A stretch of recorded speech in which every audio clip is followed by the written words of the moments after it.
வரப்போகிற mini ஆக்ஷனுக்கு CSK எந்தெந்த players எல்லாம் ரிலீஸ் பண்ணணும் முக்கியமாக, அண்ட் எந்தெந்த பிளேயர்ஸை ரிலீஸ் பண்ணால் அவங்களோட பர்ஸ் வேல்யூலாம் கூட வாய்ப்பு இருக்குது. ஃபுல் டீட்டெயிலாக இந்த வீடியோவில் பார்க்கலாம். நீங்கள் இந்த வீடியோக்கு லைக் கொடுக்கணும், லைக் கொடுத்துக்கோங்க. சேனலை ஃபஸ்ட் டைம் பார்க்குறீங்கன்னா சப்ஸ்கிரைப் பண்ணிக்கோங்க. வாங்க வீடியோக்குள்ளே போகலாம்.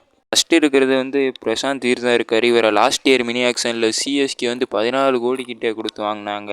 ஆனால் இவரை வாங்கினதுக்கான ரிசல்ட் கிடச்சிச்சானா கண்டிப்பாக இல்லை. ஏன்னா இவர் வந்து பெர்ஃபார்மன்ஸு அவ்வளோவா நல்லாவே இல்லை.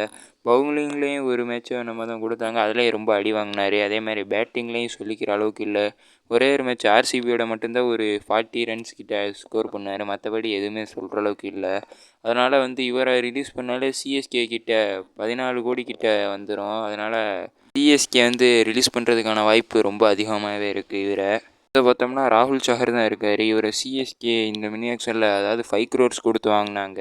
இவருக்கு பார்த்தோம்னா ஒரே ஒரு மேட்ச் தான் வாய்ப்பு கொடுத்தாங்க, அதிலே கொஞ்சம் ரன்ஸ் கன்சீட் பண்ணார். இவரை சிஎஸ்கே ரீட்டைன் பண்ணாலும் இவரை அடுத்த வருஷம் விளையாட வைக்கிறதுக்கான வாய்ப்பு ரொம்பவே கம்மி.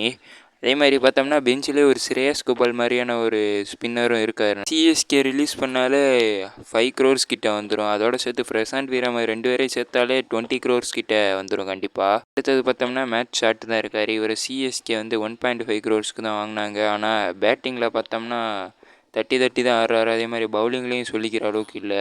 இவர் பார்த்தோம்னா எம்எல்சி பிபிஎல் இந்த மாதிரி இதில் தான் நல்லா ஆடுறாரு. ஆனால் ஐபிஎல்லில் வந்து இவரோட ஸ்டாட்ஸ் ரொம்பவே தான் இருக்குது. இவரையும் கண்டிப்பாக சிஎஸ்கே ரிலீஸ் தான் பண்ணிடுவாங்க. அடுத்தது பார்த்தோம்னா ஜாக் ஃபுக்ஸ் தான். இவர் வந்து சிஎஸ்கே 75 லட்சத்துக்கு தான் எடுத்தாங்க. ஆனால் பவுலிங்கில் ரொம்பவே ரன்னு கன்சீட் பண்ணுறாரு. அதனாலே சிஎஸ்கே இவரை இறக்க பயந்துக்கிட்டு ஒரு மேட்ச்சு கூட வாய்ப்பு கொடுக்கல. அதே மாதிரி இவர் கண்டிப்பாக இந்த மினி ஆக்ஷனுக்கு ரிலீஸ் ஆயிடுவார்.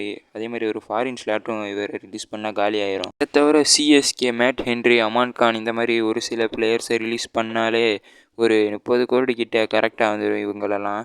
நீங்கள் சொல்லுங்கள், சிஎஸ்கே இன்னும் எந்தெந்த பிளேயர்ஸ் எல்லாம் ரிலீஸ் பண்ணணும், நான் சொன்னதில் எந்த பிளேயர்ஸை ரீட்டைன் பண்ணால் நல்லா இருக்குங்கிறத வீடியோ பார்க்குறவங்க ஒரு சப்ஸ்கிரைப் பண்ணிக்கோங்க, லைக் பண்ணிக்கோங்க. Bye friends.